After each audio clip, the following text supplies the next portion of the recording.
When James Whitmore finally told his wife the truth, he expected tears. He expected shock, disbelief, the overwhelming flood of emotion that comes when 12 years of reality collapse into a single confession. He expected her to be grateful. He did not expect her to pack a bag. He did not expect her, 2 weeks later, to move into a 2-bedroom apartment 3 miles away and begin spending her evenings with a man named Robert Cole, a widower, a school janitor, a man raising 4 children who weren't his own because there was nobody else who would. James Whitmore was worth $400 million. Robert Cole drove a 2009 Honda Civic with a cracked dashboard and made $38,000 a year. And Catherine, who had spent 12 years making rice and beans stretch across a week, who had worked double shifts at the hospital as a nurse's aide, who had never once complained about the second-hand furniture or the drafty apartment or the holidays they couldn't afford. Catherine had looked at her billionaire husband and chosen the janitor. There is a question at the center of this story that I need you to sit with until the very end. The question is not, why did she leave? The question is, what did James say in a room he thought was private that Catherine was never supposed to hear? Because that is the thing that explains everything. You are watching this and you haven't liked it yet. That like button is right there and it costs you nothing and it genuinely matters. Hit it now. Subscribe to free, 2 seconds. Drop a comment and tell me where in the world you're watching from. Now let me take you back 12 years. James Whitmore was 46 years old and had built his fortune in commercial real estate and technology infrastructure in a way that most people found impressive and nobody found particularly warm. He was brilliant. That was not in question. He had taken $100,000 inherited from an uncle at 22 and turned it, through a combination of genuine intelligence and relentless discipline, into a portfolio that currently employed over 3,000 people and generated more money in a quarter than most people saw in a lifetime. He was also, and this is the honest thing to say about him, a man who had grown up poor and never stopped being afraid of it. His childhood had been a specific kind of difficult. A father who left when James was 9, a mother who worked 2 jobs and still couldn't keep the lights on reliably. A childhood defined by the particular shame of never quite having enough and always knowing other people knew it. He had been mocked once by a classmate for wearing the same shoes 3 years running, and he had never forgotten it, had let it calcify into a drive that was relentless and produced results, and was, underneath everything, terrified. By the time he was 32 and the money was real and undeniable, he had become preoccupied with a question that he couldn't quite articulate to himself, but which lived underneath every relationship he tried to build. How do I know if someone loves me or what I have? He had never had a clean answer. So when he met Catherine at 34, at a coffee shop, an ordinary meeting, she was sitting across from him and dropped her book, and he picked it up and they started talking. He had made a decision that he had told himself, ever since, was rational. He had not told her who he was. Catherine Reeves was 31 when she met James. She was the kind of person who was easy to underestimate at first glance and impossible to underestimate once you'd spent an hour talking to her. She was a nurse's aide at a county hospital. Not a dramatic job in the way that journalism or law might be dramatic, but one that required daily confrontation with human suffering and the specific emotional stamina to keep showing up. She had grown up in a working-class family in Ohio, not desperately poor, but firmly without margin, in the way that many American families live without anyone discussing it. She knew what money was worth because she had always had to know. She could tell the difference between a genuine emergency and an inconvenience, in a way that people who had always had cushion couldn't. She was warm and direct and funny in the dry, understated way of people who have spent a lot of time in situations where the only reasonable response is either to cry or to find the darkly comic angle. She had fallen for James gradually, which was how she did everything important. Not fast and overwhelming, but steadily, like water finding its level. She did not know he was worth $400 million. He had told her he was a property manager, a mid-level one. He had an apartment in a modest building that was actually owned by one of his shell companies, decorated simply, chosen specifically. He drove a 7-year-old Subaru. He wore unremarkable clothes. He was careful and consistent in a way that required genuine effort, which he told himself was the point. She married him at 33. She thought she was marrying a man who worked hard and lived carefully and loved her. She was right about the last part. She was wrong about what the first 2 meant. The 12 years of their marriage were, from Catherine's perspective, a real life, real struggle, real sacrifice, real decisions about what they could and couldn't afford that she made seriously and carefully, because she believed the constraints were genuine. She picked up extra shifts at the hospital when the rent went up. James had arranged this, a small increase, trying to keep the reality convincing. She bought the second-hand furniture because she believed that was what they could afford. She worried sometimes at night about what would happen if one of them got sick. The way working people worry about this, with the specific texture of people who understand that the gap between managing and not managing is narrow and one medical crisis wide. James watched all of this. He watched her stretch meals and defer new shoes and decline invitations to things she wanted to do because the money wasn't there, and he told himself this was necessary, that he was gathering data, that when the time was right, the reveal would be worth it. What he did not fully account for was the moral weight of watching someone sacrifice while knowing their sacrifice was unnecessary. He had compartmentalized this. He was good at compartmentalization. It was a useful skill in business, and he had applied it here. The compartment was labeled the test, and he checked it rarely and quickly and moved on. There were good things in those 12 years, real things. He had not manufactured his feelings for Catherine. They were genuine and growing year by year, in the way of people who build a life together and become each other's landscape. She knew his fears better than anyone. She knew the childhood he had told her about, the father who left, the shoes. She had never mocked those things, not once, not even a flash of it. He had watched for it. He had been watching for it for 12 years. He found it in himself instead. The conversation happened at a dinner. Not their dinner, his dinner. The quarterly gathering of a small group of his closest business associates held at a restaurant that cost more per person than Catherine made in a week, at a location, and time he had told her was a business obligation he had to attend alone. He had not been careful enough about the time. Catherine had come to the restaurant to surprise him. She had finished her shift early. They'd had an argument that morning about something small, and she wanted to fix it. She knew the restaurant name from an old calendar notification on the family laptop. She stood at the entrance for a moment, looking for him. She found him at a corner table with 3 other men, drinks in front of them, the relaxed posture of people who have been comfortable together for a long time. She was about to walk over. Then she heard the laughter, and then she heard James's voice, carrying across the gap, saying something she was never supposed to hear. She stood very still. He was talking about Catherine, not by name. She gathered this was not a first discussion.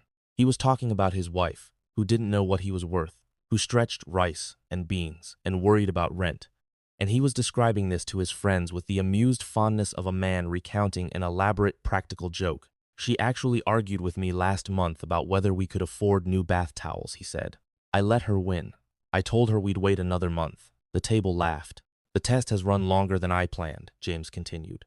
12 years is a long time, but I needed to be sure. More laughter. Something about loyalty. Something about how you could never really know until you'd watched someone sacrifice. Catherine stood at the entrance of that restaurant and felt something inside her complete a process that had apparently been building for a long time without her knowing. She left without going in. She drove home. She sat at the kitchen table in the apartment she had believed was the limit of what they could afford. And she looked at the second-hand furniture, and she understood something about the past 12 years that she had not understood this morning. Her life had been a test. Her sacrifice had not been real. Her struggle had been a performance, not hers, his. A controlled experiment, designed by a man who was afraid of being loved for money, who had apparently never considered that there might be something wrong with spending 12 years watching someone else carry a weight that didn't need to be carried. She was still sitting at the table when James came home. He saw her face. He understood immediately. Like this video right now. We are at the breaking point of this story, and that like button deserves to be hit. Do it now. Subscribe if you haven't, and drop a comment. Where in the world are you watching from? Now watch what Catherine does. James told her everything, not because he had planned to that night. He had imagined this conversation differently, on his terms, prepared, with a reveal that demonstrated the love underneath the deception. Instead, he stood in the kitchen of the apartment he had chosen specifically to look modest, looking at his wife's face, and understood that she already knew enough that the only thing left was the full truth. He told her about the money, all of it. He told her about the decision he had made when he met her, the test, the 12 years of management. He told her that everything she had felt, the love, the partnership, the life they had built, had been real on his side, that he had never loved anyone the way he loved her, that the test was finished because she had passed it 12 years ago, and he had just never found the right moment to close it. Catherine listened to all of it. When he finished, she said, "Tell me what you said about the bath towels." He went still. "At dinner," she said. "I came to find you. I was standing at the entrance." He closed his eyes. "You told your friends about the bath towels," she said. "You laughed about it. You said you let me win." He had no answer. "I wasn't struggling, James," she said. Her voice was completely steady. "I was being used. You used my love for you as raw material for an experiment. And when you gathered with your friends, your real friends, the ones who know who you actually are, you laughed about it. I wasn't laughing at you. What were you laughing at?" He had no answer to that either. Catherine stood up. "I'm going to stay at my sister's tonight," she said. "I need to think." She thought for 2 weeks. The decision surprised everyone who knew her, including Catherine herself, in the honest moments. She had met Robert Cole 18 months earlier. He attended the same church she occasionally went to, alone with 4 children ranging from 7 to 13, who moved around him like small planets. His wife had died 3 years before of ovarian cancer. The children, 2 biological, 2 who had been left by a neighbor who couldn't manage and whom Robert had simply, without drama, absorbed into his household, were clearly loved and clearly managing on very little. Catherine had helped Robert occasionally. Childcare swaps when she had the energy. A casserole she had brought once, explaining that she had made too much. Small things, neighborly things. She had not thought of him as anything except a man she respected. And then, sitting in her sister's spare room with the full weight of the past 12 years recalibrated, she thought about what she had valued in James before she knew the truth. She had valued his steadiness, his willingness to be present, the way he had listened to her talk about her work without checking his phone, the way he had remembered small things. She thought about Robert, who had sat in a church pew with 4 children and managed that steadiness without a test, and without an audience, and without $400 million waiting in reserve. She called Robert. They talked for 2 hours. She did not move in immediately. That is not how Catherine did things. She moved in 4 months later, after conversations that were honest in both directions, after Robert had asked her 3 times whether she was certain, and she had said yes and meant it more each time. James found out through a mutual acquaintance. He drove to the apartment. He stood on the sidewalk outside. He did not go in. James tried. That is worth saying. Over the following year, he tried in every way available to him. He sent flowers that Catherine returned with a note that said flowers weren't what she needed from him.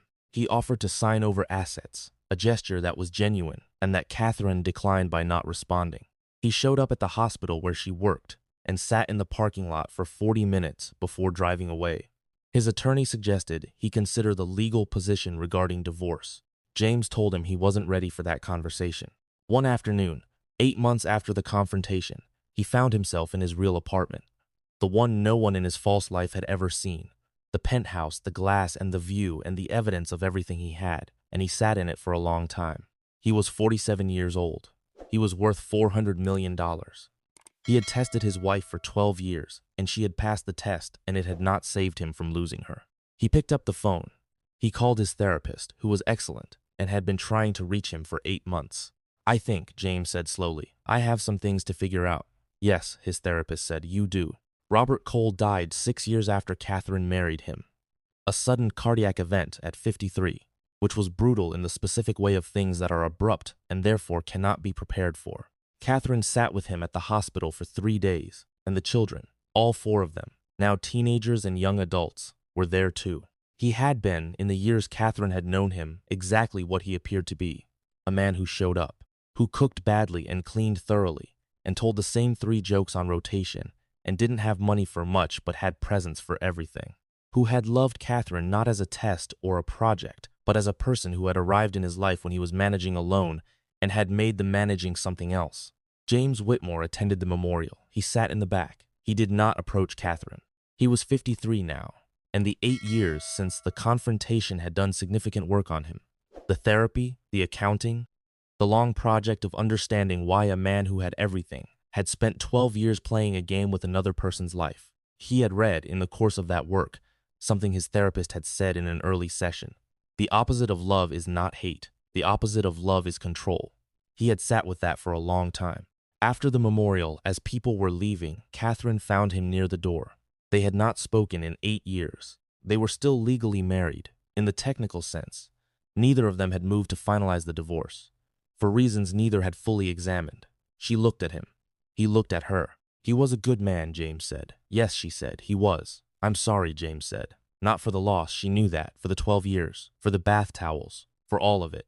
The apology had been building for 8 years, and it arrived as 2 words, and they were sufficient. Catherine looked at him for a moment. I know, she said. She walked to her car. James Whitmore spent the next 3 years restructuring his estate.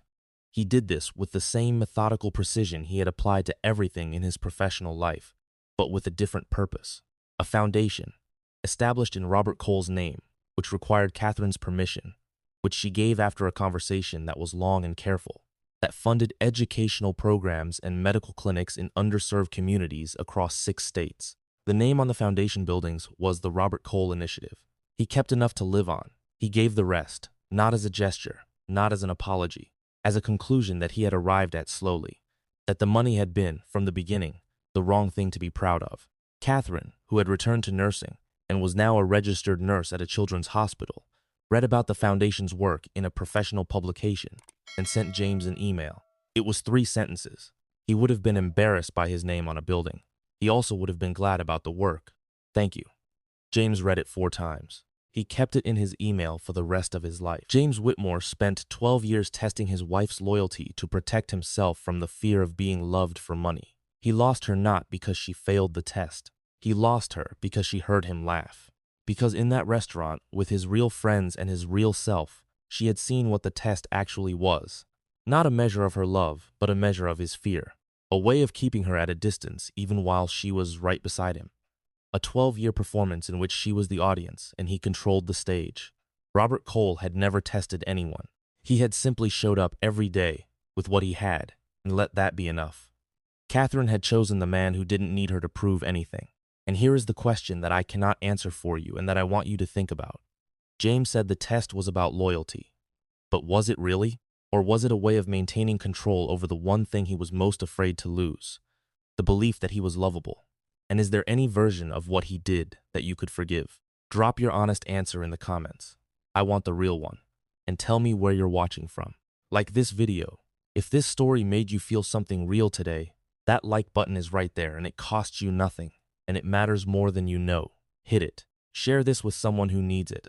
Subscribe if you're not already. You clearly belong here. See you in the next one.